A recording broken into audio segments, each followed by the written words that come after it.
Pagi-pagi dapat pertanyaan yang diajukan ke saya. Bagaimana mendapatkan kembali Timor Timur balik masuk dalam payung Indonesia? Oke, saya senang pertanyaan seperti ini. Pasti saya jawab dan urai. Tapi nggak ada niatan mau pamer dengan penguasa sekarang dengan mengatakan, tuh saya punya grand plan. Kamu ada nggak? Yang pasti akan dijawab olehnya, kamu boleh-boleh aja punya grand plan. Tapi nggak ada rakyat yang percaya Sontoloyo. Rakyat tetap pilih saya. Itu artinya saya lebih benar. Ya nggak apa-apa juga sih. Namanya juga orang punya pengaruh dan dapat mandat rakyat. Sementara saya kan pemimpi, boro-boro dapat kepercayaan, peluang aja nggak ada. Begini cara ambil Timor Timur kembali. Pastinya tidak pakai jalur hard power seperti yang dilakukan Australia dengan mengatasnamakan UNAMED di PBB dulu. Pancing dengan konflik horizontal, masuk peacekeeping, lalu diadakan referendum.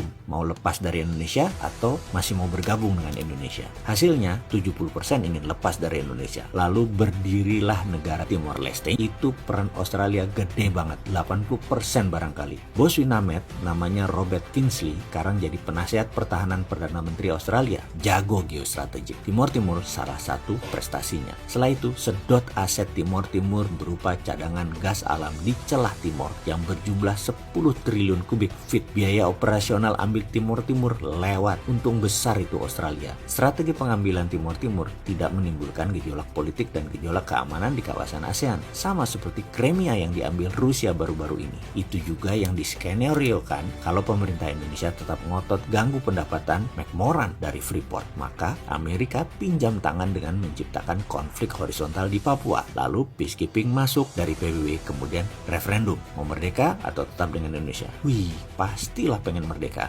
Untung saja ternyata ambilnya saham Freeport tersebut tidak membuat McMoran rugi, malah Indonesia yang bisa rugi. Jadi skenario caplok Papua nggak jadi. Saya juga heran dengan ide ambil saham Freeport. Kenapa nggak naikin pendapatan negara dengan cara lain? Kenapa tidak bagi hasil finish produknya? Minta bagian dari emasnya. Jadi kita Indonesia bisa printing money, cetak duit. Sudahlah, ide saya pasti geblek dan sontoloyo. Pasti nggak ada yang percaya. Tapi akan nyerah nggak memberi ide untuk negara? Ya enggak lah. Kita balik ambil Timor Timur saja deh. Gimana caranya? Pertama, kita mengatakan kepada Timor Leste, wahai Timor Leste, kamu buat proyek, project creation, dan ini ada uangnya. Setelah proyek diciptakan, kita Indonesia menyiapkan pendanaan, pakai pinjaman tentunya. Kita harus untung dari cost of fund. Jangan terlalu tinggi, nanti mencekik. Jangan terlalu rendah, nanti Timor Leste-nya profit. Bikin Timor Leste jangan hidup tapi jangan mati, itu prinsipnya. Lalu, proyek itu harus dapat sovereign guarantee atau jaminan negara. Jaminan B2B, business to business, nggak bisa ngikat APBN Timor Timur. Boleh semi sovereign garansi, yaitu pakai BUMN Timor Timur. Karena BUMN kan punya negara. Kalau default gagal bayar, ambil jaminan negaranya. Pokoknya jangan swasta Timor Timur aja yang punya proyek. Jadi pihak Indonesia akan menyiapkan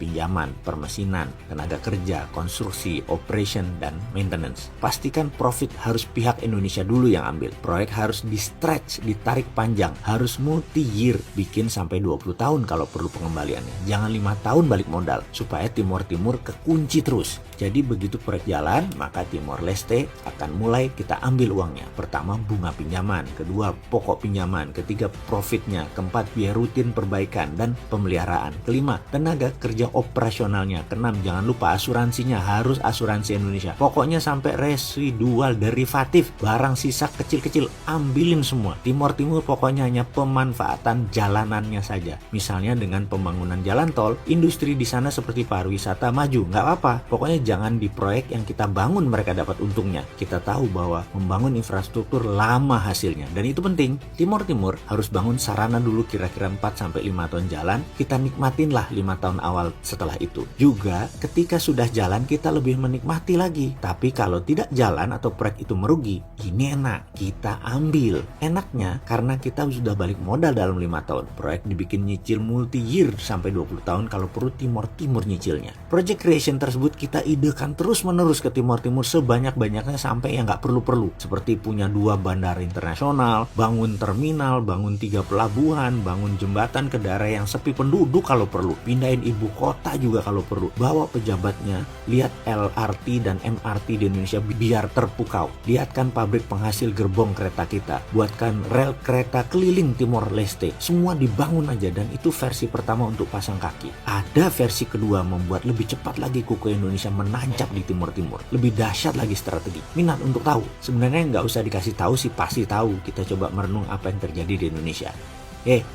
Ayo fokus di video ini, jangan ngebayangin yang enggak-enggak. Itu pikiran jangan ke arah kok kayaknya Indonesia sekarang kejebak Cina ya. Ngawur kowe. Enggak, Indonesia tidak kemakan dengan Cina. Enak aja kamu ngomong kayak gitu. Cina berusaha melakukan apa yang kita lakukan ke timur-timur, tapi nggak terlalu berhasil. Jago pejabat kita tidak terkecoh Cina. Jago banget, salut saya. Coba kalau saya jadi pemimpin, pasti kepleset ke perangkap jebakan Cina. Sudahlah, karena itu jangan pilih Mardigu, biar dia urus anak yatim aja.